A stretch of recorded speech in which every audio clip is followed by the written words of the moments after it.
রান্নায় ব্যঞ্জন চ্যানেলে আপনাদের স্বাগত। আজ গুজরাটি সাদা ধোকলা করব। সহজেই এই ধোকলা তৈরি করে নেওয়া যায়। ভিডিওটা সম্পূর্ণটা দেখার জন্য অনুরোধ করছি। এই যে সুন্দর রেসিপি এটা। এই যে ধোকলাটা তৈরি করে নিলাম। এই যে ধোকলাটা খুব সফট, মুখে দেওয়া মাত্র মিলিয়ে যায়। এই যে খুব সুন্দর হয়েছে, খুব টেস্টি, বাড়িতে সহজেই তৈরি করে নেওয়া যায়। এর জন্য একটা জার নিয়েছি আর সুজি 1 কাপ নিলাম, বেসন 1 কাপ থেকে কিছু কম নিলাম, পাতলা চিড়া নিয়েছি 1/2 কাপ, ভালো করে বেছে নিয়েছি চিড়াগুলি। ঢাকা দিয়ে গুঁড়ো করে নেব। এই যে গুঁড়ো করে নিলাম। এই যে একেবারে পেস্ট হয়ে গেছে, মানে পাউডার হয়ে গেছে সব কিছু। একটা বাউলের মধ্যে নিয়ে নিলাম। এই বাউলের মধ্যে দই দেব। দইটা আমি ঘরে তৈরি করেছি। কিভাবে দই তৈরি করতে হয় আমার চ্যানেলে আছে, ডেসক্রিপশন বক্সে লিঙ্কটা দিয়ে দেব, আপনারা দেখে নিতে পারবেন। সাদা ধোকলার পাউডারটাতে ঘরে পাতা দই দিয়ে দিচ্ছি। হাতা দিয়ে 2 হাতা, 3 হাতা, 4 হাতা দই দিলাম। এখন এগুলি ওই পাউডারগুলির সাথে দইটা মিশিয়ে নিচ্ছি। জল দিচ্ছি, একটা কাপে করে জল নিয়েছি, প্রয়োজনে জলটা দেব। হুইস্ক দিয়ে ধোকলার ব্যাটারটা তৈরি করছি। হাতা দিয়েও করা যায়। অল্প অল্প জল দিয়ে সুন্দর একটা ধোকলার ব্যাটার তৈরি করব। এখানে এই 1 কাপ জল নিয়েছিলাম, সবটাই লেগে গেছে। এখন এটা নাড়াচাড়া করে দিচ্ছি। ব্যাটারটা কীরকম হবে দেখাবো। এভাবে হুইস্ক দিয়ে ভালো করে দিলে সব সুন্দর করে মিশে যায়। এই যে এখনও কিছু চাকা চাকা আছে, এগুলিকে আরও একটু ঘুরিয়ে নেব হাতাটা দিয়ে এভাবে, তাহলে সুন্দরভাবে মুলাম হয়ে যাবে ব্যাটারটা। 30 মিনিটের জন্য ঢাকা দিয়ে রাখলাম। 30 মিনিট হয়ে গেছে, ঢাকাটা তুললাম। এই যে ব্যাটারটা ফুলে উঠেছে। চিড়া, সুজি, বেসন। এখন রাইস ব্র্যান অয়েল দিয়ে দিলাম, নুন দিয়ে দিলাম এই আন্দাজে, আদা আর কাঁচা লঙ্কার পেস্ট এখানে দিয়ে দেব। এই ব্যাটারটাতে ধোকলা হবে এটা। হিং দিয়ে দিলাম।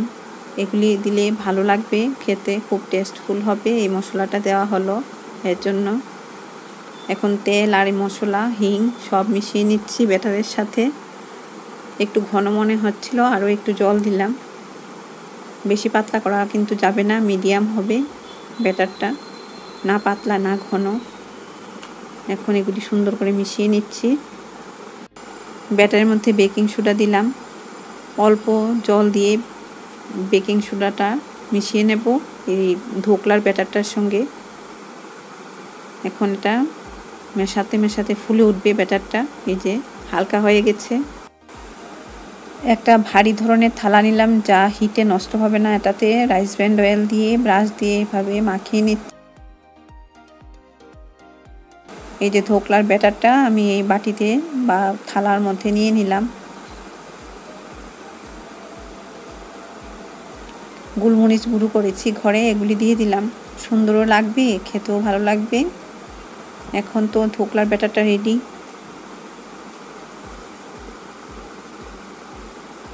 কড়াইতে 2টো বাটি বসিয়েছি, এটা হিট হচ্ছে। 10 মিনিট আগে এটা হিট করেছি, জলটা ফুটে উঠেছে। এখন ধোকলার ব্যাটারটা এই জল দেওয়া বাটির মধ্যে বসিয়ে দেব। এরপর ঢাকা দিয়ে দেব। 15 মিনিট পর এটা খুলবো। 15 মিনিট পর দেখে নিলাম এটা হয়নি, নরম আছে। এখন আবার ঢাকা দিয়ে দিলাম। এরপর ছুরি দিয়ে দেখে নিচ্ছি যে ব্যাটারটা এখনও নরম, এখনও হয়নি। ঢাকা দিয়ে দিলাম। আর আমার ব্যাটারটা একটু বেশি পরিমাণে আছে, তো এর জন্য 15 মিনিট থেকে বেশি লাগছে। তবে 15 মিনিটেই ধোকলাগুলি হয়ে যায়। ধোকলাটা জলের ব্যাপারে হচ্ছে, তো এর জন্য গরম জল করে কড়াইতে দিয়ে দিচ্ছি। আর 20 থেকে 25 মিনিট পর ছুরি দিয়ে দেখে নিচ্ছি, ছুরি ক্লিন আছে, মানে ধোকলাটা হয়ে গেছে। এখন ফ্লেমটা অফ করে দিয়ে চিমটা দিয়ে তুলে নেব। এই যে কি সুন্দর হয়েছে ধোকলা, হোয়াইট ধোকলা। বেসন আছে তো এর জন্য একটু হলদেটে এই যে চিমটা দিয়ে তুলে নিলাম। এখন এগুলি ঠান্ডা হবে। ঠান্ডা হওয়ার পর কিন্তু এটা কাটতে হবে, না হলে কিন্তু ধোকলাগুলি ভেঙে যাবে। এর জন্য ইডলি, ধোকলা এগুলি ঠান্ডা হওয়ার পর এভাবে কাটতে হয়। কেকও এরকম ঠান্ডা হওয়ার পর, না হলে বাটিতে লেগে থাকে। এভাবে কেটে নিচ্ছি ধোকলাটা। এই যে দেখুন কি সুন্দর হয়েছে, মুখে দেওয়া মাত্র মিলিয়ে যায়, এত সুন্দর হয়েছে ধোকলাগুলি। গুজরাটি হোয়াইট ধোকলা, চিরা, বেসন, সুজি এইসব মিলিয়ে খুব সুন্দর একটা ধোকলা, হোয়াইট ধোকলা তৈরি হলো। এখন tomato sauce, hot and sweet দিয়ে দিচ্ছি ধোকলাগুলির উপর।